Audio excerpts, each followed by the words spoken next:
ইহকাল এবং পরকালে পাবো মহা সফলতার দেখা। তিনি এই সফলতার দিশারি। আল্লাহ সুবহানাহু ওয়া তাআলা মুহাম্মদ সাল্লাল্লাহু আলাইহি সাল্লামের উপর শান্তি বর্ষিত করুন। আল্লাহুম্মা সাল্লি আলাইহি, আল্লাহুম্মা বারিক আলাইহি। সম্মানিত মুসাল্লিয়ানে কেরাম, আজকের জুমার সংক্ষিপ্ত সময়ের আলোচনার বিষয় যাকাত। যাকাত কি, এর ফজিলত কি, এটা কেন দিতে হবে, যাকাত আদায় না করলে এর পরিণাম কি, উক্ত বিষয়গুলোকে কোরআন এবং হাদিসের আলোকে আপনাদের সামনে উপস্থাপনা করার চেষ্টা করব। আল্লাহ সুবহানাহু ওয়া তাআলা আমাকে তৌফিক দান করুন, আল্লাহুম্মা আমিন। অতঃপর আমি এবং আমরা সকলেই যেন তার উপর আজীবন আমল করতে পারি। আল্লাহ তুমি কবুল করো, আল্লাহুম্মা আমিন। সম্মানিত প্রিয় হাজিরিন,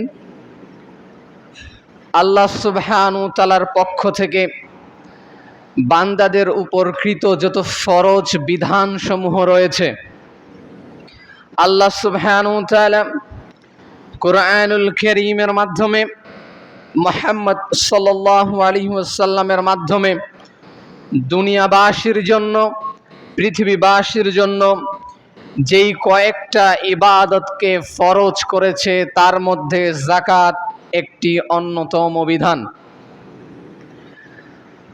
আল্লাহ সুবহানাহু ওয়া তাআলা বলেন সূরা বাকারা অধ্যায় 2 আয়াত 110, আকিমিস সালাহ, তোমরা সালাতকে কায়েম করো, সালাতকে প্রতিষ্ঠা করো। ওয়া আতাইজ যাকাহ, তোমরা সালাত যেমন কায়েম করবে এর পাশাপাশি যাকাতকেও আদায় করবে। আল্লাহ সুবহানাহু ওয়া তাআলা প্রথমে সালাতের কথা বলছেন, তারপরে তার সঙ্গে যাকাতের কথা বলছেন। সালাতের কথা আল্লাহ সুবহানাহু ওয়া তাআলা পুরো কুরআনুল কারীমে 82 জায়গায় সালাতের কথা বলেছেন এবং যাকাতের কথা এসেছে 30 থেকে মতান্তরে 32 জায়গায়। যাকাতের কথা 30 থেকে 32 জায়গায় বলার, এই যে 30 থেকে 32 জায়গায় আল্লাহ সুবহানাহু ওয়া তাআলা যাকাতের কথা নিয়ে এসেছেন, তার মধ্যে 27 জায়গায় সালাতের সাথে সম্পৃক্ত করে বলেছেন। 27 জায়গাতে আল্লাহ সুবহানাহু ওয়া তাআলা সালাত এবং যাকাতকে একসাথে করে বলেছেন যে সালাত আদায় করো, যাকাত প্রদান করো। এর মাধ্যম দিয়ে বোঝা যাচ্ছে যে একজন মুসলিমের জন্য সালাত আদায় করার পর প্রধান যে দায়িত্ব রয়েছে সেটা হচ্ছে তার নিসাব পূর্ণ হলে সম্পদের যাকাত বের করা। আল্লাহ সুবহানাহু ওয়া তাআলা সালাতের কথা 82 জায়গায় বলেছেন। একাধিক জায়গায় সালাতের কথা বলতে গিয়ে সালাতের গুরুত্ব তুলে ধরেছেন, অর্থাৎ সালাত আদায় করতে হবে। সর্বপ্রথম সালাত, সালাত আছে তো সব আছে, সালাত নেই তো কিচ্ছু নেই। সালাতের হিসাব যদি না দিতে পারেন তাহলে যাকাতের হিসাব আল্লাহ নেবেন না, যাকাতের নেকি কি কবুল করবেন না। পৃথিবীর যাবতীয় ভালো কাজের নেকিকে আল্লাহ সুবহানাহু ওয়া তাআলা ধূলিসাৎ করে দিবে যদি সালাত না থাকে। তাবারানী আওসাত 1859 নম্বর হাদিসে এসেছে, আল্লাহ রাসূল সাল্লাল্লাহু আলাইহি ওয়াসাল্লাম বলেছেন, আউয়ালু মা ইউহাসাবু বিহিল আবদু ইয়াওমাল কিয়ামাতিস সালাহ, ফাইন সালাহা সালাহা লাহু সাইরু আমাল ওয়া ইন ফাসাদাত ফাসাদা লাহু সাইরু আমাল। বিচারের মাঠে আল্লাহ সুবহানাহু ওয়া তাআলা বান্দাদের কাছে সর্বপ্রথম সালাতের হিসাব নেবেন। যদি 5 ওয়াক্ত সালাত বান্দার জন্য কবুল হয়ে যায়, বান্দা যদি পৃথিবীতে 5 ওয়াক্ত সালাত সঠিকভাবে আদায় করে, قد أفلح المؤمنون الذين هم في صلاتهم خاشعون, ওই মুমিন, ওই মুসলিম যদি নম্রতার সাথে, বিনয়ের সাথে, ভীতির সাথে 5 ওয়াক্ত সালাতকে আজীবন যদি আদায় করে থাকে, 5 ওয়াক্ত সালাতকে নিজের জীবনের চাইতেও বেশি মূল্যবান করে, 5 ওয়াক্ত সালাতকে যাবতীয় ব্যস্ততাকে উপেক্ষা করে আদায় করে, যাবতীয় খেলাধুলা, যাবতীয় অনুষ্ঠান, যাবতীয় ব্যবসা বাণিজ্য, যাবতীয় তামাশা, যাবতীয় ব্যস্ততাকে উপেক্ষা করে একজন আল্লাহর বান্দা যদি সালাতকে মূল্যায়ন করতে পারে, সালাতকে 5 ওয়াক্ত আদায় করতে পারে, সালাতকে জীবনের চাইতে বেশি মূল্যবান দিয়ে সালাত মৃত্যুর আগ পর্যন্ত আদায় করতে পারে, তাহলে এই সালাত যদি আল্লাহর কাছে কবুল হয়ে যায়, তাহলে বাকি জীবনের যত ভালো কাজ রয়েছে আল্লাহ সুবহানাহু ওয়া তাআলা সব ভালো কাজকে নেকিতে রূপান্তর করবেন এবং সব ভালো কাজকে আল্লাহ সুবহানাহু ওয়া তাআলা কবুল এবং মঞ্জুর করে নেবেন ইনশাআল্লাহ। ওয়া ইন ফাসাদাত ফাসাদা লাহু সাইরু আমাল, কিন্তু একজন বান্দা যদি মানুষ হিসেবে ভালো ছিল, মানুষ হিসেবে ভালো, মানুষ হয়ে মানুষের পাশে দাঁড়ায়, দান সাদাকায় এগিয়ে থাকে, মানুষের বিপদে আপদে মানুষের পাশে থাকে, একজন ভালো মানুষ, একজন ভালো মানুষ, তার নীতি নৈতিকতা সমস্ত কিছুই ভালো আছে, কিন্তু জীবনে একটা জিনিসের অভাব ছিল, সেটা হচ্ছে সালাত। সেটা ছিল সালাত। সালাত কোনোদিনও আদায় করেনি।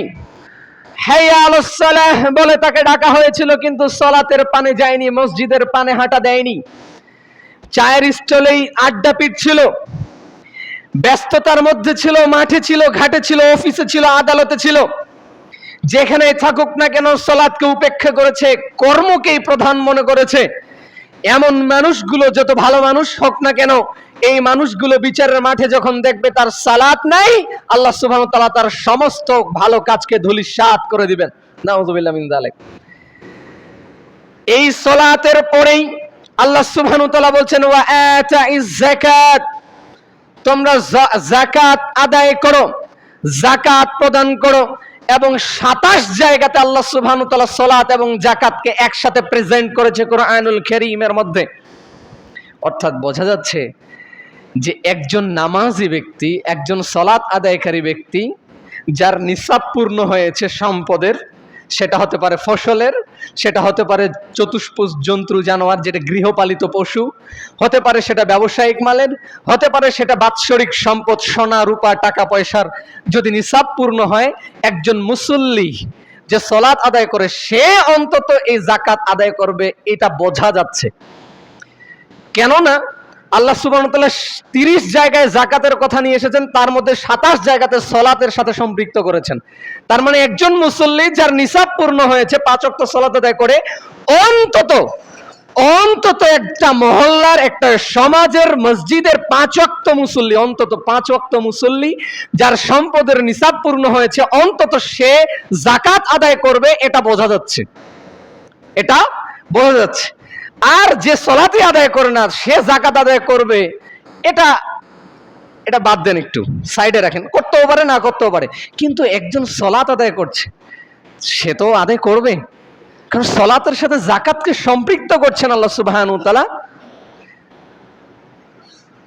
সম্মানিত মুসল্লি কেরাম, ইসলামের বুনিয়াদি যে বিষয়গুলো রয়েছে 5টি, ইসলামের যে স্তম্ভ রয়েছে 5টি, এই 5টির মধ্যে যাকাত হচ্ছে কততম? কেউ বলবেন কততম? 3। কত? কিন্তু আমরা যে বই পুস্তকে পড়েছি, ঈমান মানে কালেমা, নামাজ, সিয়াম, হজ, যাকাত, কয় নম্বরে? 5 নম্বরে। আমরা দিয়েছি এটার প্যাটার্নটা, আমরা তৈরি করেছি 5 নম্বরে। আল্লাহ করেননি, আল্লাহ রাসূল সাল্লাল্লাহু আলাইহি ওয়াসাল্লাম এই প্যাটার্ন তৈরি করেননি। আল্লাহ বলছেন আকিমিস সালাত ওয়া ইতাইজ যাকাত। সালাত বললেই পাশে যাকাত বলছে, সালাত বললেই পাশে যাকাত বলছে। সহিহ বুখারী 8, সহিহ মুসলিম 16, মিশকাতুল মাসাবি 4। হাদিস এসেছে আব্দুল্লাহ ইবনে ওমর রাদিয়াল্লাহু তাআলা আনহু থেকে। তিনি বলছেন রাসূল সাল্লাল্লাহু আলাইহি ওয়াসাল্লাম বলেছেন, বুনিয়াল ইসলামু আলা খামসিন, ইসলাম 5টি স্তম্ভের মধ্যে দাঁড়িয়ে আছে। এই 5টি স্তম্ভের মধ্যে একটা বিল্ডিং যেমন, একটা কাঠামো যেমন স্তম্ভের উপর দাঁড়িয়ে থাকে, স্তম্ভ যদি ভেঙে দেওয়া হয় তাহলে পুরো দালান ভেঙে যাবে, সেটা 100 তলা হোক না কেন। তার ফাউন্ডেশন যদি নষ্ট করে দেওয়া হয় তাহলে সে ওইখান থেকে মুখ থুবড়ে পড়ে যাবে। ইসলামের যে 5টি স্তম্ভ রয়েছে, এই 5টি স্তম্ভের মধ্যে আল্লাহ রাসূল সাল্লাল্লাহু আলাইহি ওয়াসাল্লাম বলছেন শাহাদাতিন আন লা ইলাহা ইল্লাল্লাহ ওয়া আন্না মুহাম্মাদান রাসূলুল্লাহ। এক নম্বরে হচ্ছে যাবতীয় শিরিক থেকে নিজেকে পবিত্র রেখে তাওহীদের উপর বিশ্বাস করা, যাবতীয় বিদআত থেকে নিজেকে পবিত্র রেখে রিসালাত অর্থাৎ সুন্নাতের পাবন্দী হওয়া, এটা হচ্ছে ইসলামের 1 নম্বর বুনিয়াদী বিষয়। নিজের জীবনে যত শিরিক রয়েছে, যাবতীয় শিরিককে উৎখাত করতে হবে। নিজের ব্যক্তি জীবনে, পারিবারিক, সামাজিক, রাষ্ট্রীয় জীবনে ধারাবাহিকভাবে যাবতীয় শিরিককে উৎখাত করতে হবে। এটা হচ্ছে একজন মুসলিমের ঈমানি দাবি। যাবতীয় বিদআতকে ঘৃণা করতে হবে, যাবতীয় বিদআত থেকে নিজেকে পুত পবিত্র করে সুন্নাতের পাবন্দী হবে, সুন্নাতের অনুসরণ করবে। এটাই হচ্ছে রিসালাত এবং তাওহীদ। এই রিসালাত এবং তাওহীদের ঝান্ডা বাহনকারী মুমিন আমাদেরকেই হতে হবে। ইসলামের 1 নম্বর বুনিয়াদী বিষয় তা হচ্ছে এটা। 2, ইকামিস সালাহ। যখন ঈমান নিয়ে এসেছো, প্রকৃত তাওহীদ উপলব্ধি করেছেন, যাবতীয় বিদআতকে ত্যাগ করেছেন, এবার আপনার জন্য 1 নম্বর কাজ হচ্ছে 5 ওয়াক্ত সালাত আদায় করা, যা এতক্ষণ ধরে আপনাকে বোঝানোর চেষ্টা করলাম। যখন আপনি 5 ওয়াক্ত সালাত আদায় করছেন, এই 5 ওয়াক্ত সালাত ধনীও আদায় করবে, গরিবও আদায় করবে। এই 5 ওয়াক্ত সালাত নেতাও আদায় করবে, কর্মীও আদায় করবে। এই 5 ওয়াক্ত সালাত পুরুষও আদায় করবে, নারীও আদায় করবে। এই 5 ওয়াক্ত সালাত বৃদ্ধ আদায় করবে, কিশোর যুবকরাও আদায় করবে। 5 ওয়াক্ত সালাত মানুষ হিসেবে জন্মগ্রহণ করে নিজেকে মুসলিম পরিচয় দেয়, এমন ওই প্রত্যেক মানবকে, মুসলিমকে এই 5 ওয়াক্ত সালাত আদায় করতেই হবে, নারী হোক, পুরুষ হোক, আর হিজড়া হোক। 5 ওয়াক্ত সালাতের বিকল্প জীবনে আর কোনো কিছুই নেই। একজন হিন্দু যখন মুসলিম হবে, তখন তাকে সুদ ছাড়তে হবে, ঘুষ ছাড়তে হবে, যাবতীয় অশ্লীল বেহায়াপনা কাজ ছাড়তে হবে, যাবতীয় হারাম ত্যাগ করতে হবে। কিন্তু করতে হবে কি? যেটা করতে হবে তার দৈনন্দিন আমলই হচ্ছে 5 ওয়াক্ত সালাত। সিয়াম বছরে একবার আসে, যাকাত সিজনালি আসে, হজ বছরে একবার আসে। আপনার দৈনন্দিন যদি কোনো আমল থেকে থাকে ইসলামের বুনিয়াদী বিষয়ে, তা হচ্ছে 5 ওয়াক্ত সালাত। যদি 5 ওয়াক্ত সালাতকে ছেড়ে দেন, তাহলে আপনি প্রতিনিয়ত ইসলামের একটি স্তম্ভকে বুড়ো আঙ্গুল দেখিয়ে ইসলামের স্তম্ভকে অবজ্ঞা করছেন এবং নিজেও কুফরির পথে হাঁটছেন। বাইনা রাজুলি ওয়া বাইনা শিরকি ওয়াল কুফরি তারকুস সালাহ। যে ব্যক্তি সালাত ছেড়ে দেয় সে কুফরি করলো। কেননা মুমিন এবং কাফের মুশরিকদের মধ্যে পার্থক্য হচ্ছে সালাত। একজন হিন্দু 5 ওয়াক্ত সালাত আদায় করবে না, একজন মুসলিম 5 ওয়াক্ত সালাত আদায় করবে। এটাই পার্থক্য। দৈনন্দিন কি পার্থক্য আমাদের একজন মুশরিকের সাথে আমাদের? সালাত। সারাদিন আমিও ব্যবসা বাণিজ্য করলাম, একটা হিন্দুও ব্যবসা বাণিজ্য করলো। আমি মাঝে মধ্যে বিপদে পড়ে আল্লাহ বলে আটকে উঠেছি, অথবা মাঝে মাঝে আল্লাহর কসম খেয়েছি, সেও মাঝে মাঝে ভগবানের নাম জপেছে। তাই যদি হয়, তাহলে হিন্দু আর আমার মধ্যে পার্থক্য কি? একজন হিন্দু সারাদিন মন্দিরের পানে চোখ তাকাবে না, সারাদিন মন্দিরে যাবে না, বছরে যখন পূজা পার্বণ হবে তখন মন্দিরে যাবে। আর একজন মুসলিম কি করবে? সপ্তাহে 1 দিন মসজিদে যাবে, তাই না? সপ্তাহে 1 দিন যাবে। তারা যেমন পার্বণ আসলে যায়, আমরাও তেমন সপ্তাহে 1 দিন জুমাবারে যাব মসজিদে। এটাই আমাদের কাজ। তাহলে আমি আর আমার হিন্দুর মধ্যে পার্থক্য কি? আমি আর মুশরিকের মধ্যে পার্থক্য কি? একজন হিন্দু পার্বণ ছাড়া, অর্থাৎ তাদের যে ধর্মীয় উৎসব, এই দিনগুলো ব্যতি রেখে যেমন মন্দিরে সহজে যেতে চায় না, আমার ছেলে, আমার ভাইয়েরা, আমার বয়োজ্যেষ্ঠরা, বয়োবৃদ্ধরা, তারাও দেখি যে জুমাবার ছাড়া মসজিদে আসে না। তাহলে আমাদের এবং তাদের মধ্যে পার্থক্য কি? তাদের এবং আমাদের মধ্যে পার্থক্য হচ্ছে এই, তারাও ব্যবসা বাণিজ্য করবে, আমরাও করব। তারাও সত্যের পথে হাঁটবে, আমাদেরকেও হাঁটতে হবে। তারাও মানুষ হিসেবে ভালো হতে পারে, ওই মুশরিকরা আমাদেরকেও ভালো হতে হবে। পাশাপাশি আমরা যেটা করব, তারা সারাদিন একবার মন্দিরে যাক অথবা না যাক, সারাদিন একবার গির্জায় যাক অথবা না যাক, সিনাগোগে যাক আর না যাক, আমি মুসলিম সারাদিনে অন্তত 5 বার মসজিদে যাব ইনশাআল্লাহ। এটাই আমার আর তাদের মধ্যে পার্থক্য। পার্থক্য হারিয়ে ফেলবেন না, পার্থক্য গুলিয়ে ফেলবেন না। সম্মানিত প্রিয় হাজরিন, তারপর আল্লাহ রাসূল সাল্লাল্লাহু আলাইহি ওয়াসাল্লাম বলছেন ওয়া ইতাইজ যাকাত। তৃতীয় নম্বরে আল্লাহ রাসূল সাল্লাল্লাহু আলাইহি ওয়াসাল্লাম বলছেন যে যাকাত আদায় করতে হবে। যাকাতকে তৃতীয় নম্বরে নিয়ে এসেছে, 5 নম্বরে নয়। সালাতের উপরে যাকাতের অবস্থান রয়েছে। আমাদেরকে যাকাত আদায় করতে হবে। যাকাত কেন আদায় করতে হবে? অনেকগুলো কারণ রয়েছে। তার মধ্যে একটি কারণ আপনাদেরকে বলি, আপনার নিজের ভালোর জন্য, যেটা কোরআনে এসেছে। সূরা তাওবা অধ্যায় 9 আয়াত 103, আল্লাহ সুবহানাহু ওয়া তাআলা বলছেন, খুয মিন আমওয়ালিহিম সাদাকাতুন। আপনি মুহাম্মদ সাল্লাল্লাহু আলাইহি ওয়াসাল্লামকে আল্লাহ বলছেন, আপনি মানুষজনের কাছ থেকে তাদের সম্পদ থেকে সাদাকা বের করে নিন। হতে পারে সাদাকাতুল ফিতর, হতে পারে অশর, হতে পারে বাৎসরিক যাকাত, হতে পারে গৃহপালিত পশুর যাকাত, হতে পারে ব্যবসায়িক যাকাত।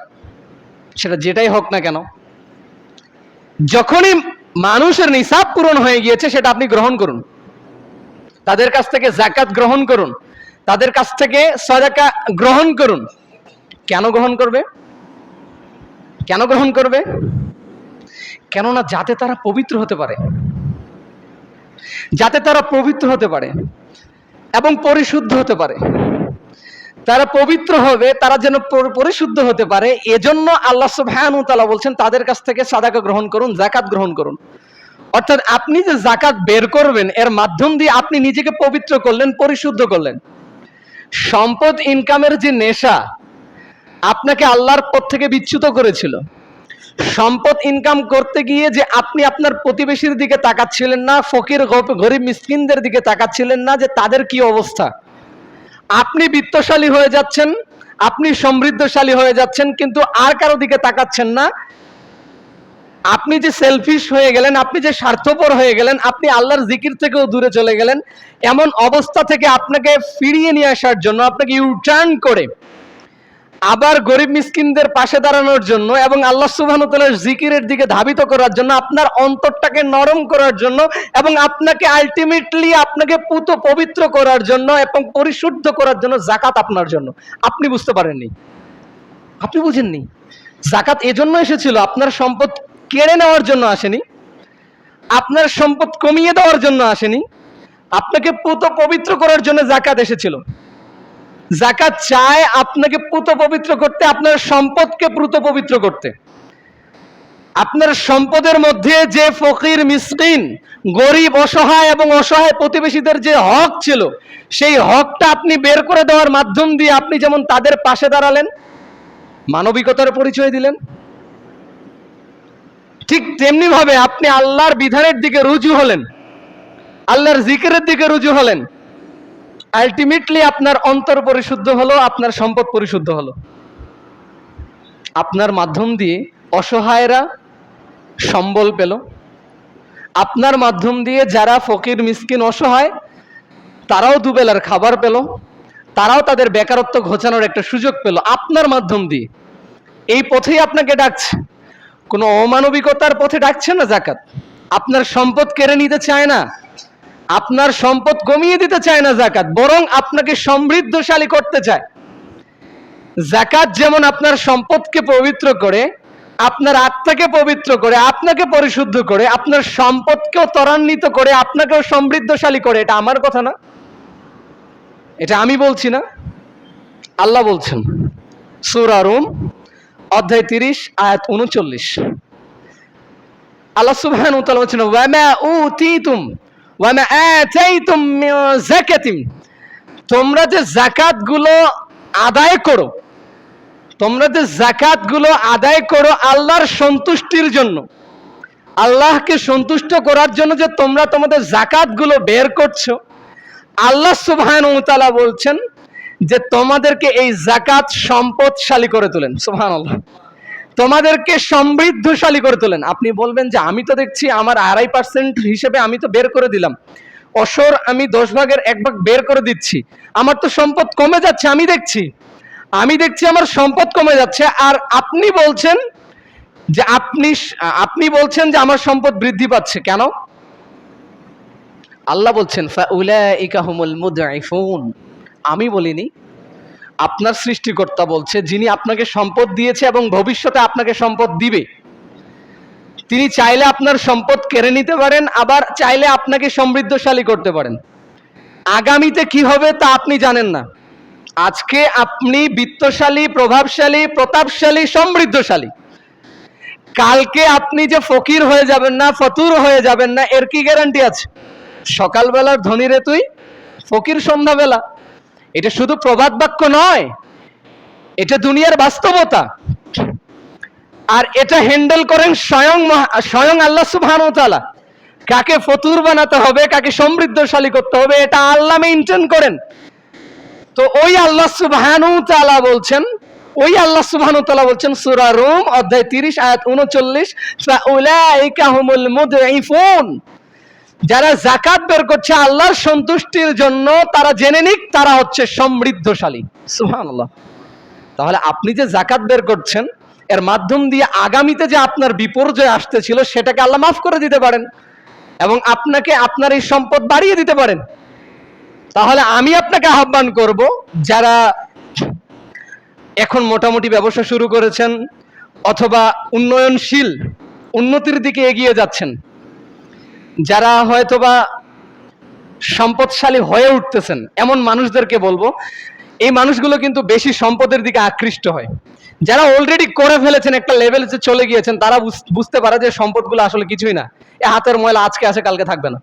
কিন্তু যারা আপগ্রেড করছে, প্রতিদিন কিছু না কিছু টাকা ইনকাম করছে এবং স্বপ্ন দেখছে যে আমি একসময় এত কিছু করব, ওদেরকে বলছি আপনার সঙ্গে একটা ডিল করতে যাচ্ছি, করবেন? আপনাকে সমৃদ্ধশালী করা হবে ইনশাআল্লাহ। আপনি যখন ব্যবসা নতুন নেমেছেন অথবা করছেন উন্নয়নশীল এবং আপনার যাকাতের নিসাব পূর্ণ হয়ে গিয়েছে, আপনি দেখছেন যা আপনি ইনকাম করেছেন 2 বছরে 5 বছরে আপনার যাকাতের নিসাব পূরণ হয়েছে, তাহলে এখন থেকেই আপনি যাকাত বের করা শুরু করুন। আপনাকে ধনী করার দায়িত্ব আল্লাহ সুবহানাহু ওয়া তাআলা, আমার নয়, আমি নিচ্ছি না, আমি ডিল করছি আল্লাহর পক্ষ থেকে আমি জাস্ট বার্তা পৌঁছে দিচ্ছি। আমি আপনাকে বলছি, ধনী হতে চান, আরো ধনী হতে চাচ্ছেন, ওকে ঠিক আছে, তাহলে আপনার যে নিসাব পূরণ হয়ে গিয়েছে, তাহলে এখন নিসাব পরিমাণ হয়ে গেলে এখন যাকাত বের করুন। যাকাত বের করে আপনি ফকির মিসকিনের কাছে, যারা এই যাকাতের প্রাপ্য হকদার, তাদের কাছে পৌঁছিয়ে দিন। আপনাকে ধনী আল্লাহ সুবহানাহু ওয়া তাআলা করবেন। বিশ্বাস করেন কোরআন আয়াতকে? এখানে এমন একজন আছে যে কোরআন আয়াতকে বিশ্বাস করেন না? Anyone? Reach the hand your, আপনার হাতটা উত্তোলন করে বলেন যে আমি কোরআন আয়াত বিশ্বাস করি না। আর যদি সবাই কোরআন আয়াত বিশ্বাস করে থাকেন, তাহলে আমি ওই সম্পদশালীদেরকে ইন্ডিকেট করে বলছি, যাদের নিসাব পূরণ হয়ে গিয়েছে, ওই সমস্ত ভাইদেরকে বলছি, বয়োজ্যেষ্ঠদেরকে বলছি, অতি শীঘ্রই আপনি আপনার সম্পদের হিসাব কষে আপনার যাকাত বের করুন এবং আপনি সমৃদ্ধশালীদের তালিকায় অন্তর্ভুক্ত হয়ে যান ইনশাআল্লাহ। এই কথা বলার পর আপনার কাছে মুমিনদের বৈশিষ্ট্য তুলে ধরছি। যাকাত আদায় করা মুমিনের বৈশিষ্ট্য, শুধু মুমিনের বৈশিষ্ট্য না, সফলকামী, সফলতা অর্জনকামী মুমিন। আল্লাহ সুবহানাহু ওয়া তাআলা যেই সমস্ত মুমিনদের সফলতার সার্টিফিকেট দুনিয়াতেই দিয়েছেন, ওই সমস্ত মুমিনদের একজন হচ্ছে যারা যাকাত আদায় করে। সুবহানাল্লাহ। কদ আফলাহাল মুমিনুনাল্লাযীনা হুম ফি সলাতিহিম খাশিউন। যারা 5 ওয়াক্ত সালাতকে নম্রতার সাথে, বিনয়ের সাথে, ভীতির সাথে আল্লাহ সুবহানাহু ওয়া তাআলার সন্তুষ্টির জন্য আদায় করে, তারা সফলকাম। আবার আল্লাহ সুবহানাহু ওয়া তাআলা বলছেন ওয়াল্লাযীনা আনিল লাগওয়ি মুরিদুন। যারা অসার কথাবার্তা, দেখতেছে এখানে গীবত হচ্ছে, ওখান থেকে সরে যায়। দেখতেছে এখানে রাজনীতির নাম নিয়ে দুনিয়ার আলতু ফালতু কথা হচ্ছে, এখান থেকে সরে যায়। দেখতেছে এখানে 2 ভাইয়ের মানে আর কি পরিবার নিয়ে কথাবার্তা হচ্ছে, গন্ডগোল হচ্ছে, এখান থেকে সরে যায়। মানে যাবতীয় অসার এবং ফালতু কথাবার্তা থেকে নিজেকে বাঁচিয়ে রাখে, নিজেও ওই সমস্ত কথার সাথে জড়িয়ে যায় না। এই সমস্ত মুমিনরা সফলকাম। সুবহানাল্লাহ। আবার আল্লাহ বলছেন ওয়াল্লাযীনা হুম লিযাকাতি ফাইলুন। আল্লাহ বলছেন ওই সমস্ত যাকাত আদায়কারী মুমিন যারা যাকাত দেওয়ার বিষয়ে সক্রিয় থাকে। সে সবসময় হিসাব করছে, আচ্ছা 1 বছরে আমার কি নিসাব পূর্ণ ছিল, আমাকে তো বের করতে হবে, আমার ডেট কবে আসতেছে, এটা নিয়ে সবসময় তৎপর থাকে। যখনই নিসাব পূর্ণ হয়েছে, বছর ঘুরে ফেলেছে, আর দেরি করে না, সঙ্গে সঙ্গে যাকাত বের করে দেয়। ফসল বাড়িতে তুলেছে, তোলা মাত্রই যখন ধান ভাঙা হয়ে গিয়েছে, অর্থাৎ আলাদা করা হয়ে গিয়েছে, তখনই বলে এই আমার অসরটা আলাদা করে ফেলো, বাকিটা পরে দেখা যাবে। যখনই আপনি অসর না বের করে আপনার গুদামে ঢুকাবেন, আর অসর আপনার এই মন থেকে বের হবে না, গুদাম থেকেও বের হবে না, মন থেকেও বের হবে না। কিন্তু যখন ফসল আপনার উঠানে, যখন আপনি গুদামজাত বাজারজাত করেননি, তখনই আপনি ফসলটাকে এক্সাইট করে দেন, দেখবেন আপনার অন্তরটা অনেক বড় হয়ে গিয়েছে, আপনার আর আফসোস লাগবে না। তো পদক্ষেপটা করতে হবে একদম শুরুতে। সম্মানিত প্রিয় হাজরিন, আল্লাহ সুবহানাহু ওয়া তাআলা বলছেন এই সমস্ত মুমিনরা সফলকাম যারা তাদের যাকাত আদায় করার জন্য সক্রিয় থাকে। সুবহানাল্লাহ। তাহলে আপনারা সক্রিয় হবেন ইনশাআল্লাহ? সক্রিয় হওয়া যাবে না ইনশাআল্লাহ? প্রিয় হাজরিন, এত আল্লাহ সুবহানাহু ওয়া তাআলা বললেন যে মুমিন যারা, তারা যাকাত আদায় করার মাধ্যমে সফলকাম হয়। কিন্তু যারা যাকাত আদায় করে না, এরা কারা? মুসলিম ঘরের সন্তান, জুমায় আসে, আল্লাহকে সিজদা করে। এমন মানুষের মধ্যে অনেক মানুষ রয়েছে যাদের যাকাতের নিসাব পূরণ হয়েছে, কিন্তু যাকাত আদায় করে না। ওরা কারা? আল্লাহ বলছেন তাদের পরিচয়। সালাতের ক্ষেত্রে যেমন আল্লাহ রাসূল সাল্লাল্লাহু আলাইহি সাল্লাম বলেছেন, মান তারাকাস সালাতা মুতাআম্মাদান ফাকাদ কাফারা। যেই ব্যক্তি সালাতকে ছেড়ে দেয়, কোনো কারণ ছাড়াই সালাতকে ছেড়ে দেয়, সেই ব্যক্তি কাফের। এটা আল্লাহ রাসূল সাল্লাল্লাহু আলাইহি সাল্লাম বলছেন, এবং আল্লাহ সুবহানাহু ওয়া তাআলাও বলছেন, আল্লাযীনা লা ইউতিনু যাকাতা। যে ব্যক্তিরা, যারা যাকাতকে আদায় করে না, নিসাব পরিমাণ সম্পদ হওয়ার পরও যাকাতকে বের করে না, ওয়া হুম বিল আখিরাতি হুম কাফিরুন, তারা হচ্ছে পরকালে অবিশ্বাসী, কাফের, কুফর। আমি বলছি না, সূরা ফুসসিলাত অধ্যায় 41 আল্লাহ সুবহানাহু ওয়া তাআলা বলছেন, অধ্যায় 41 সূরা ফুসসিলাত আয়াত 7, আল্লাহ বলছেন যারা যাকাত আদায় করে না, ওয়া হুম বিল আখিরাতি হুম কাফিরুন, তারা হচ্ছে পরকালে অবিশ্বাসী ব্যক্তি। আপনি এখানে আমাকে বলতে পারেন, খতিব সাহেব আমি 5 ওয়াক্ত সালাত আদায় করি, আমি আল্লাহকে বিশ্বাস করি, জান্নাত জাহান্নামকে বিশ্বাস করি, আমি পরকালকে বিশ্বাস করি, আমার নিসাব পূরণ হয়েছে, আমি যাকাত দেই না, কিন্তু আমি এই সমস্ত কিছুতে বিশ্বাস করি। আপনি কেমনে বলেন যে আমি এই আখিরাতে বিশ্বাস করি না, কিন্তু আমি তো করি বিশ্বাস? তাহলে আমি আপনাকে উত্তর দিব, এই কথা আমার নয়। এই কথা আমার নয় যে আপনি কুফরি করছেন, এই কথা আমার নয় যে আপনি পরকালে বিশ্বাস করেন না, এটা আমার কথা নয়। সূরা হামিম সুজদা খোলেন, সূরা নাম্বার 41 আয়াত 7, আল্লাহ সুবহানাহু ওয়া তাআলা বলছেন, আল্লাযীনা লা ইউতিউনা যাকাত, যারা যাকাত আদায় করে না, ওয়া হুম বিল আখিরাতি হুম কাফিরুন, তারা পরকালে অবিশ্বাসী, তারা পরকালকে বিশ্বাস করে না। এটা আল্লাহ সুবহানাহু ওয়া তাআলার কথা, আমার কথা নয়। তার মানে পরকালের সৃষ্টিকর্তা যিনি, আপনার অন্তরের সৃষ্টিকর্তা যিনি, এবং আপনার অন্তরের খবর যিনি জানেন, আলিমুল গায়ব, গায়বের খবর যিনি জানেন, আলা বিযাতিস সুদূর, যিনি অন্তরের নিহিত কথাবার্তা জানেন, তিনি আমাকে মেসেজ দিচ্ছেন, তিনি আমাকে মেসেজ করছেন এবং বলছেন যে যারা যাকাত আদায় করে না, তারা পরকালে বিশ্বাসও করে না। এটা আমার কথা নয়, আল্লাহ সুবহানাহু ওয়া তাআলার কথা। এখন আপনি আপনার মনের সাথে, ইমানের সাথে বিচার বিশ্লেষণ করেন, আমাকে কিছু বলেন না। আপনি আপনার নিজের ইমানের সাথে, নিজের বিশ্বাসের সাথে আপনি নিজে বোঝাপড়া করেন। এটা আল্লাহর কথা, আমি আপনার সামনে প্রেজেন্ট করলাম মাত্র, আর কিচ্ছু না। সম্মানিত প্রিয় হাজরিন, যদি আপনার নিসাব পূরণ হয় সারা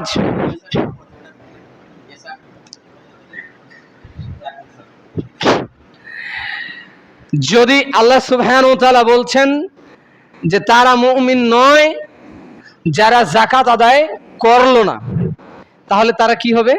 কাফির, পরকালে অবিশ্বাসী। যদি তাই হয় তাহলে আপনার মৃত্যু কেমন হবে এটা কি আর বিশ্লেষণ করতে হবে আপনাদের সামনে?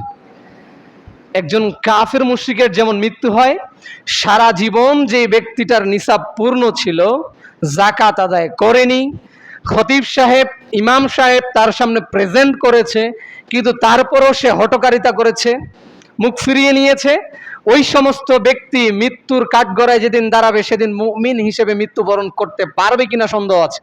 কেননা আল্লাহ সুবহানাহু ওয়া তাআলা তাদেরকে পরকালে অবিশ্বাসী হিসেবে মেনশন করেছেন। এখন আপনাকে বলি, পরকালে যখন এই অবস্থাতে উত্থিত হবেন যে আপনি যাকাত আদায় করেননি, আপনার পরকালটা কেমন হবে?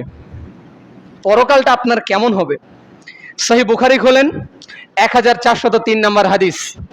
আল্লাহ রাসূল সাল্লাল্লাহু আলাইহি সাল্লাম বলছেন, যারা যাকাত আদায় করেনি বিচারের মাঠে তার সম্পদগুলোকে সাপ বানানো হবে, টেকো মাথা সাপ, অর্থাৎ বিষধর সাপ।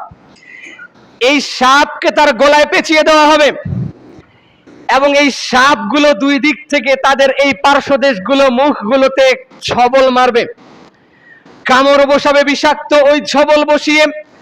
ওই সাপগুলো বলতে থাকবে, আনা মালুকা, আমি তোমার সম্পদ, আনা কানজুকা, আমি তোমার গচ্ছিত সম্পদ, যেই সম্পদগুলো তুমি গুছিয়ে রেখেছিলে যাকাত আদায় করনি, আমি হচ্ছি আজকে তোমার ওই সম্পদ। তাহলে আজকে যেই সম্পদ আপনি খাচ্ছেন, যেই সম্পদ দিয়ে বিনোদন করছেন, যেই সম্পদ উপভোগ করছেন, এই সম্পদই একদিন আপনার গলাতে সাপ আকারে পেঁচিয়ে দেওয়া হবে। এই সাপগুলো আপনাকে ছবল মারবে, দুই পাশ থেকে দুই গালে ছবল মেরে বলবে, আনা মালুকা, আমি তোমার মাল, আমি তোমার সম্পদ, আনা কানজুকা, আমি তোমার গচ্ছিত সম্পদ যা তুমি গুছিয়ে রেখেছিলে। মনে করেছিলে আপনি বিত্তশালী হয়ে গিয়েছেন, মনে করেছেন এই ধন আপনাকে ধনী বানাবে, এই সম্পদই আমি এখন তোমার গলাতে সর্প হিসেবে এসেছি, তোমাকে দংশন করছি, আমি তোমার গচ্ছিত সম্পদ। সূরা আলে ইমরান অধ্যায় 3 আয়াত 180 আল্লাহ সুবহানাহু ওয়া তাআলা বলছেন, দুনিয়ার এই সম্পদগুলোকে মানুষের গলাতে বেড়ি আকারে পরিয়ে দেওয়া হবে এবং এই বেড়ি অবস্থায় আপনাকে জাহান্নামে নিক্ষিপ্ত করা হবে। শাস্তি এখনো শেষ হয়ে যায়নি। আল্লাহ সুবহানাহু ওয়া তাআলা বলছেন সূরা তওবা অধ্যায় 9 আয়াত 34-35 আল্লাহ সুবহানাহু ওয়া তাআলা বলছেন, যেই ব্যক্তিদের সম্পদ ছিল কিন্তু সম্পদগুলো তারা যাকাত বের করেনি, তারা শুনেনি, ওয়াবাশশিরহুম বিআযাবিন আলীম, তাদেরকে আপনি একটি সুসংবাদ দান করুন, মহা আযাবের সুসংবাদ। আযাব কোনোদিনও সুসংবাদ হয়? আযাব কোনোদিনও সুসংবাদ হয় না। অথচ আল্লাহ সুবহানাহু ওয়া তাআলা বলছেন, ওয়াবাশশিরহুম বিআযাবিন আলীম, তাদেরকে আপনি আযাবের সুসংবাদ দিন, অর্থাৎ তাদেরকে আপনি লাঞ্ছনার সুসংবাদ দিন। আল্লাহ সুবহানাহু ওয়া তাআলা বলছেন তাদেরকে আযাবের সুসংবাদ দিন। কি আযাব? পরে আয়াত আল্লাহ সুবহানাহু ওয়া তাআলা বলছেন, জাহান্নামে তাদের ওই সম্পদগুলোকে গরম করা হবে, উত্তপ্ত করা হবে, উত্তপ্ত করার পর সেটা তার শরীরের মধ্যে ছেক দেওয়া হবে। অসংখ্য পাপ কাজের কারণে জাহান্নামে বিভিন্ন শাস্তির ব্যবস্থা রয়েছে। জেনাকারীর শাস্তির ব্যবস্থা আলাদা, সুদের শাস্তির ব্যবস্থা আলাদা, গীবতের শাস্তির ব্যবস্থা আলাদা, আবার আপনার যাকাত না আদায় করলে শাস্তির ব্যবস্থা আলাদা, সালাত না আদায় করলে শাস্তির ব্যবস্থা আলাদা। জীবনে কত পাপ করেছি, এই সমস্ত পাপের শাস্তি ভোগ করতে করতে যাকাতের শাস্তিও আমাকে পেতে হবে যদি না যাকাত আদায় করি। আল্লাহ সুবহানাহু ওয়া তাআলা বলছেন, তার সম্পদগুলো দিয়েই ওই সম্পদকে গরম উত্তপ্ত করে ওই সম্পদগুলো তার শরীরের মধ্যে ছেক দেওয়া হবে, তার শরীরের মধ্যে লাগিয়ে দেওয়া হবে। এগুলোই হচ্ছে সেই সম্পদ, যেই সম্পদগুলো তারা গচ্ছিত রাখতো, গচ্ছিত সম্পদ যেগুলো তারা জমা করে রাখতো, এই সম্পদগুলো দিয়ে শাস্তি দেওয়া হবে ওই জাহান্নামের ভয়াবহ আগুন দিয়ে। সম্মানিত প্রিয় হাজরিন, কে প্রস্তুত আছেন যে আমি জাহান্নামে যাব এবং আমার সম্পদ দিয়ে আমাকে শাস্তি দিয়ে আমাকে লাঞ্ছনা করা হবে, অপমানিত করা হবে? কে প্রস্তুত রয়েছেন? আমরা কেউ না। তাহলে কি আয়াতগুলো যেগুলো আল্লাহ বলেছেন এগুলো আল্লাহ করবেন না? আসলে কোনটা? আসলে কোনটা? আল্লাহ যেটা বলেছেন সেটা কি তিনি করবেন না? তিনি তো সত্যবাদী। আল্লাহ নিশ্চিত এগুলো প্রস্তুত করে রেখেছেন। তাহলে আমরা সতর্ক কেন হচ্ছি না? তাহলে কি আমরা আল্লাহর আয়াতে বিশ্বাস করি না? তাহলে কি আমরা আল্লাহর আয়াতে বিশ্বাস করি না? নাকি বিশ্বাস করি এবং এটা মনে করছি যে আল্লাহ আমাদেরকে শাস্তি দিবেন না? তাহলে কি আল্লাহ নিজের কথা রাখবেন না? আল্লাহ নিজের কথাও রাখবেন এবং এই সমস্ত আয়াত ও সত্য আমাদেরকে মেনে নিয়ে এই সত্যের পথে হাঁটতে হবে। আল্লাহ তুমি কবুল করো, আল্লাহুম্মা আমিন। সম্মানিত প্রিয় হাজিরিন, নিসাব কি? আমি যে গচ্ছিত করলাম, এখন আপনি বলতে পারেন যে তাহলে কি সম্পদ জমা করে রাখা যাবে না? কারণ জমা করা সম্পদই তো সাপ হয়ে আমাকে দংশন করছে। জমা থাকা সম্পদটাই তো আমাকে আবার জাহান্নামে উত্তপ্ত করে আমাকে ছেকা দেওয়া হবে। তাহলে কি সম্পদ জমা করা যাবে না? এই প্রশ্নটাই উম্মে সালেমা রাদিয়াল্লাহু তাআলা আনহা রাসূল সাল্লাল্লাহু আলাইহি ওয়াসাল্লামকে করেছিলেন। সুনান আবু দাউদ 1665 নম্বর হাদিস। উম্মে সালেমা রাদিয়াল্লাহু তাআলা আনহা বলছেন, আল্লাহর রাসূল, এই যে গচ্ছিত সম্পদগুলো রয়েছে এই সম্পদগুলো আমাকে জাহান্নামের শাস্তি দিবে। তাহলে কি আমি সম্পদ গুছিয়ে মানে গচ্ছিত রাখবো না? সব সম্পদ দান সাদাকা করে দিব? সব সম্পত্তি বের করে দিব? আল্লাহ রাসূল সাল্লাল্লাহু আলাইহি সাল্লাম বলছেন, না, যেই সম্পদের যাকাত বের করা হয় সেটা গচ্ছিত সম্পদ নয়। অর্থাৎ আপনার যদি 5 কোটি টাকা থাকে, সেখান থেকে যেটা আপনার 2.5% যেটা আপনার যাকাত সেটা যদি বের করে দেন, এখন আপনার যদি কোটি কোটি টাকা থেকে যায় তাহলে সমস্যা নেই। আপনার ভরিকে ভরি স্বর্ণ থেকে যাক না, আমি তো বলছি যে আপনি পৃথিবীকেই কিনে নেন না, কোনো সমস্যা নেই। গোটা পৃথিবী আপনার, যান, আপনারই, আপনি কিনে নিয়েছেন, আপনি এত বিত্তশালী। কিন্তু এই পৃথিবী অর্জন করার পরে 2.5% সম্পদ আপনি মানুষ, ফকির মিসকিন অসহায়দের মধ্যে বিতরণ করছেন। তাহলে এই সম্পদ আপনাকে কষ্ট দিবে না? আমি বোঝাতে পেরেছি? আপনি যখন যাকাত বের করছেন না তখন সেটা হচ্ছে গচ্ছিত সম্পদ এবং সেটা আপনাকে দংশন করবে, আপনাকে জাহান্নামে শাস্তি দিবে। আর যখন আপনি সম্পদ ইনকাম করছেন, যাকাতও বের করছেন, তখন আপনার কোটি কোটি সম্পদ হয়ে যাক, বেহিসাব সম্পদ হয়ে যাক, কোনো সমস্যা নেই, এটা আপনাকে জাহান্নামে শাস্তি দিবে না। নিসাব কি? গচ্ছিত সম্পদ কোনটার পরে হবে? আপনার কাছে যখন 7.5 ভরি স্বর্ণ রয়েছে অথবা সমমানের মূল্য টাকা, তখন আপনার নিসাব পূর্ণ হয়ে গিয়েছে। এরপরে আপনাকে কি করতে হবে? যাকাত বের করতে হবে। অথবা রৌপ্যের হিসাব, রৌপ্যের হিসাবে হচ্ছে 52.5 তোলা রৌপ্য, মোটামুটি 60-70 হাজার টাকা। মোটামুটি স্বর্ণের হিসেবে 6-7 লাখ টাকা, ওটা বাদ দেন। নিসাব তো দুই দিকেই হয়, এক স্বর্ণের কথাও এসেছে, দুই রৌপ্যের কথাও এসেছে। রৌপ্য 52.5 তোলা রৌপ্য এখনকার মার্কেটে বেশি টাকা নেয়, 60-70 হাজার টাকার মধ্যে আপনি 52.5 তোলা মানে রূপা পেয়ে যাবেন। অর্থাৎ একজন ব্যক্তির বাসায় যদি 60-70 হাজার টাকা গচ্ছিত থাকে এক বছর যদি গচ্ছিত থাকে, তাহলে আপনাকে যাকাত বের করতে হবে, অন্যথায় এটা গচ্ছিত সম্পদ হবে, আপনাকে দংশন করবে। আমি বোঝাতে পারছি? তাহলে এখন বলেন, কার মানে কতজন মানুষের এখানে 60,000 টাকা জমা নেই বাসায়? এখন বলেন। এখন তো আমরা সবাই বিপদে, বেশিরভাগ মানুষই আমরা বিপদে। সম্মানিত প্রিয় হাজিরিন, জমির ফসল কাটছেন, আপনি নিজে সেচ করে টাকা পয়সা খরচ করে ফসল উৎপন্ন করেছেন, তাহলে এই ফসল আপনাকে 20 ভাগের 1 ভাগ বের করে দিতে হবে। আর যদি বৃষ্টির পানিতে হয় তাহলে 10 ভাগের 1 ভাগ বের করতে হবে, তাই না? এই যে নিসাবগুলো আপনাকে বের করতে হবে, এই যে সম্পদগুলো আপনাকে বের করতে হবে, ব্যবসায়িক পণ্য থেকে যাকাত, আবার চতুষ্পদ গৃহপালিত যে প্রাণীগুলো রয়েছে এগুলোর নিসাব পূর্ণ হলে যে এগুলো আপনাকে বের করতে হবে, এটাতে আপনাদেরকে সক্রিয় হতে হবে ইনশাআল্লাহ। আপনাদের কাছে মেসেজ দিচ্ছি, সুনান আবু দাউদ খোলেন, 1564 নম্বর হাদিসটা খোলেন। আল্লাহ রাসূল সাল্লাল্লাহু আলাইহি সাল্লামের কাছে একজন মহিলা আসলেন, সাথে তার মেয়ে ছিল, এবং ওই মেয়ের হাতে অনেক মোটা দামি স্বর্ণ ছিল, বালা বালা। তো আল্লাহ রাসূল সাল্লাল্লাহু আলাইহি ওয়াসাল্লাম বললেন যে তুমি কি এই স্বর্ণের যাকাত আদায় করেছো? মহিলা বলছে না, আমি তো এটার যাকাত আদায় করিনি। তো আল্লাহ রাসূল সাল্লাল্লাহু আলাইহি ওয়াসাল্লাম বলছেন তুমি কি চাও যে বিচারের মাঠে তোমাকে এমনই আগুনের স্বর্ণ অলংকার তোমার হাতের মধ্যে পরিয়ে দেওয়া হোক? তুমি কি এটা চাও? সেম প্রশ্ন আপনাদেরকে আমি করতে চাচ্ছি। রাসূল সাল্লাল্লাহু আলাইহি ওয়াসাল্লাম যেমন ওই মহিলাকে জিজ্ঞাসা করেছিলেন তুমি কি চাও যে এমন একটা আগুনের বালা তোমাকে পরিয়ে দেওয়া হোক?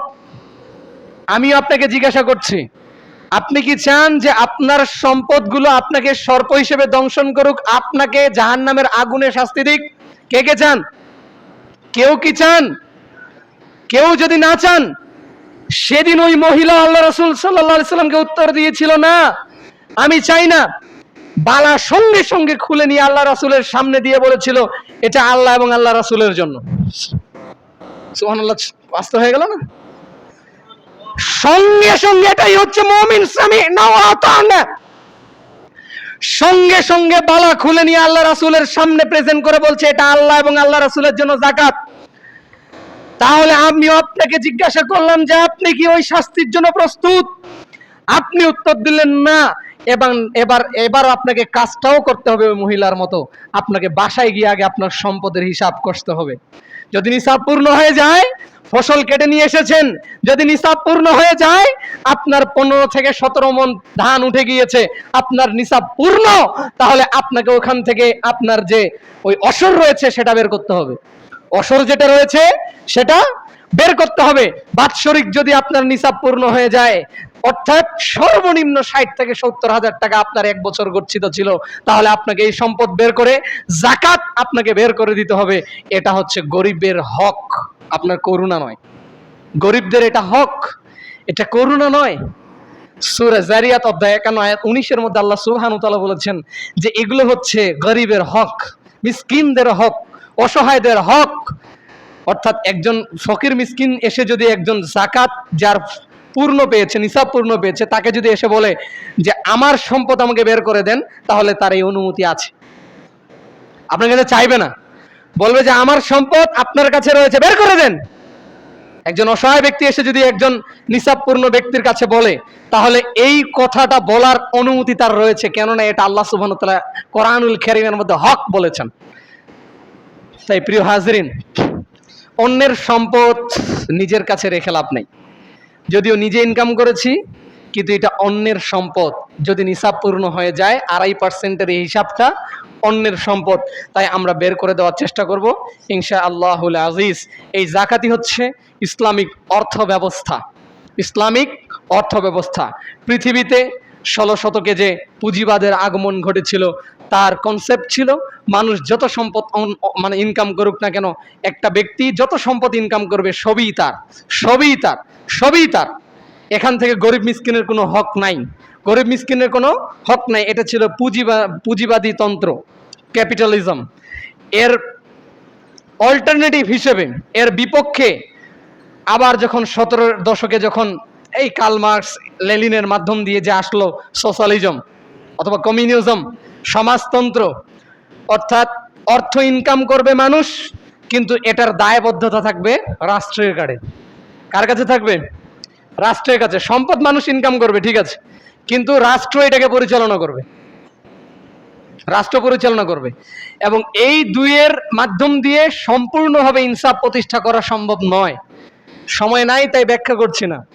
তবে পৃথিবীতে একমাত্র অর্থনৈতিক ব্যবস্থা সেটা হচ্ছে যাকাত। পৃথিবীতে একমাত্র অর্থনৈতিক ব্যবস্থা সেটা হচ্ছে যাকাত। এটি হচ্ছে ইকোনমিক সিস্টেম। এটার মাধ্যম দিয়েই কেবলমাত্র পৃথিবীতে ইনসাফ প্রতিষ্ঠা হতে পারে, একমাত্র যাকাত দিয়ে। আপনি সম্পদ ইনকাম করেন, কিন্তু আপনার ওই 2.5% হিসেবে বের করেন এবং গরিবের মাঝে বিলিয়ে দেন, তাহলে দেখবেন একদিন এই সোনার বাংলা সমৃদ্ধশালী হয়ে যাবে ইনশাআল্লাহ। বাংলার জমিনে এমন অসংখ্য উদাহরণ রয়েছে, এমন অনেক গ্রাম বাংলার মধ্যে এমন নজির রয়েছে যে তারা মসজিদ ভিত্তিকভাবে যাকাত কালেক্ট করত এবং ওই সমাজের মধ্যে গরিব অসহায়দের পাশে তারা এই মানে যাকাতের টাকা পৌঁছে দিত। ওই গ্রাম বা মহল্লার মধ্যে এখন কোনো আর গরিব নাই। আমরা পারবো না? আমরা পারবো না? আমরাও পারবো ইনশাআল্লাহ। এই দায়িত্ব কি আমাদের ছিল যাকাত আদায় করা? এটা মূলত ছিল আমাদের উপজেলা চেয়ারম্যান, মেম্বার, ইউনিয়ন চেয়ারম্যান, তাদের দায়িত্ব, তাই না? খেলাফত প্রতিষ্ঠা থাকলে তো এই গভর্নর টাইপের যারা থাকবে তারাই তো এটাকে আদায় করত এবং গরিবের মধ্যে সুষম বন্টন করে দিত, তাদের দায়িত্ব। কিন্তু তারা যেহেতু এটা দায়িত্ব নিচ্ছে না, তাহলে কি আমাদের দায়িত্ব নিতে হবে না? আমরা নিব। আমরা চাইবো যে আমাদের যে মসজিদের কমিটিরা রয়েছেন তারাই এটার দায়িত্ব নেবে ইনশাআল্লাহ। যে এই গ্রামের মধ্যে যাদেরই জাকাতের নিসাব পূরণ হবে, ফসল তুলেছে, অসর প্রদান করবে, আমাদের একটা জাকাতের ফান্ড থাকবে, এখানে সবাই জাকাত দিবে। যেভাবে ঈদুল ফিতরের জাকাতুল ফিতর আদায় করা হয়েছিল সেভাবে আদায় করা হবে। এবং এখান থেকে আমাদের এই এলাকাতে যারা গরিব মিসকিন অসহায় রয়েছে তাদের আমরা পাশে দাঁড়াবো। বেকার যারা রয়েছে তাদের আমরা বেকারত্ব ঘুচানোর জন্য কি করব? প্রচেষ্টা করব। এই জাকাতের মাধ্যম দিয়ে এক সময় ইনশাআল্লাহ বড়ছড়া মাটি সমৃদ্ধশালী হবে ইনশাআল্লাহ। হবে না ইনশাআল্লাহ? তাই আপনাদের কাছে একটা বিনীত অনুরোধ, আজকের জুমার খুতবা থেকে আমরা সকলেই আমাদের সম্পদের হিসাবটা একটু কষে নিব এবং এখান থেকে জাকাত বের করার প্রচেষ্টা চালাবো ইনশাআল্লাহ। আর 2 নম্বর হচ্ছে, আমি বিনীতভাবে অনুরোধ জানাচ্ছি যে আমি চাই যে এই বড়চড়ার মসজিদে একটা মসজিদের কমিটি দায়িত্ব নিল, অথবা তাদের মাধ্যম দিয়ে একটা আলাদা সাব কমিটি তৈরি করা হবে যারা জাকাতের বিষয়টা হ্যান্ডেল করবে। অসরের সময় অসর, বাৎসরিক জাকাত, আবার মনে করেন যে জাকাতুল ফিতর, এই সমস্ত বিষয় হ্যান্ডেল করার জন্য যদি একটা সাব কমিটি লাগে তো করবেন। যেভাবে করলে সুবিধা হয় সেভাবে করে হলেও আমরা যেন আগামীতে ইনশাআল্লাহ জাকাত এই মসজিদের মধ্যে উত্তোলন করে আমরা যেন সুষম বন্টন করার মাধ্যম দিয়ে যারা জাকাত দিব আবার তারাই নিব না, কিন্তু এটা কিন্তু অবিচার। জাকাতুল ফিতরে যেটা হয়ে থাকে, যারাই দিচ্ছে তারাই নিচ্ছে, তাহলে দিলেন কেন? রাখেই দেন বাসায়। বুঝতে পারছি আমি তো জানতাম না বিষয়টা, এই বছরে ক্লিয়ার হয়েছে। আমি তো বিষয়টা জানতাম না। আমাদের গ্রামের কথা বলছি, তো ওইখানে শুনলাম যেটা মাইকে বলা হচ্ছে যে যারা তালিকা নাম দিয়েছিলেন আপনারা আসেন, এসে ফিতরের টাকা নিয়ে যান। আমি বললাম কি ব্যাপার, নামে তালিকা দিয়েছিল মানে? তালিকা তো তারা তৈরি করবে, কারা অসহায়, কে আবার তালিকা দিয়ে যাবে? যে দিবে তাই নিবে। পরে আমি একটু খোঁজ নিলাম যে আচ্ছা তালিকা দিবে বলতে কি বোঝানো হয়েছিল এখানে। বলছে কি যে এখানে গ্রামের যে কোনো পর্যায়ের মানুষ যদি নিজের নাম লেখায় তাহলে সে ওই জাকাত থেকে টাকা নিতে পারবে। তার মানে যার সম্পদ রয়েছে সেও নিবে। হ্যাঁ, তাহলে আল্লাহ রাসূল যে বললেন তুমাতাল মাসাকিন, এটা মিসকিনদের জন্য খাবার, তাহলে কি ও মিসকিন? ও কি মিসকিন? এই গ্রামের কি সবাই মিসকিন? যে নাম দিচ্ছে সে নিজেকে মিসকিন বলছে যে আমি মিসকিন, আমাকে দাও। তখন আমার মাথায় ঢুকলো আসলে টাকা দিয়ে ফিতরা দেওয়ার কেন এত প্রবণতা। কারণ চাল দিলে, চাল নিতে গেলে তো নিজেকে ফকির ফকির মনে হবে। চাল দিলে চালটা নিতে লজ্জা লাগবে। চাল দিলে বিভিন্ন চাল এক মিক্সড হয়ে যাবে, ওটা নিয়ে আর খাইতে ভালো লাগবে না। কিন্তু টাকা দিলে টাকা নিতে তো ভালোই মজা লাগে নাকি? কষ্ট লাগলেও এটাই সত্য বুঝলাম আমি, যে টাকা দেওয়ার প্রবণতা কেন। যাতে একটা গ্রাম থেকে আমার পরিবার থেকে 200 টাকা হয়েছে আমি দিয়ে দিলাম, পরে নাম লিখিয়ে দিয়ে 500 টাকা নিয়ে আসলাম। মাশাআল্লাহ মাশাআল্লাহ, খুব ভালো। তো এ কেমন চোরের উপর বাটপাড়ি? এটা মিসকিনদের ছিল, আপনি কিভাবে নেন? সো এভাবে আর যেন বন্টন না। আমি জানি না বড় চোরের খবর, আমি শুনিনি, আমি শুনতাম ইনশাআল্লাহ, মনে পড়ে গেল তাই বললাম। যদি এমন কোনো প্রবলেম থাকে আমি সচেতন ব্যক্তিদের বলবো যে এইখান থেকে ফিরে আসতে হবে। আমি তো মিসকিন না, আমি মিসকিনদের খাওয়াবে দেখে দিয়েছি, তার মানে আমি খাবো নাকি? না, এটা মিসকিন খাবে, মিসকিনদের জন্য, অসহায়দের জন্য। সো আমরা আগামীতে ইনশাআল্লাহ বড়চড়াতে জাকাতের ফান্ড তৈরি হবে এবং আমরা সবাই আমাদের অসর, আমাদের জাকাত এখানে প্রেরণ করবো। তো ইনশাআল্লাহ করবো ইনশাআল্লাহ। কে কে রাজি আছেন? গুটি কয়েক মানুষ কে কে রাজি আছেন? হাত তোলেন। রাজি আছেন ইনশাআল্লাহ? তাহলে আমরা তো আশা করছি যে এবার অসর যে উঠবে এখান থেকে আমাদের ফিতরার মতো, যেমন ফিতরার চাল উঠেছিল, এবার অসরের ধান উঠবে ইনশাআল্লাহ। উঠবে তো ইনশাআল্লাহ? আল্লাহ কবুল করুক, আল্লাহুম্মা আমিন। ওয়া আখিরু দাওয়ানা আলহামদুলিল্লাহি রাব্বিল আলামিন।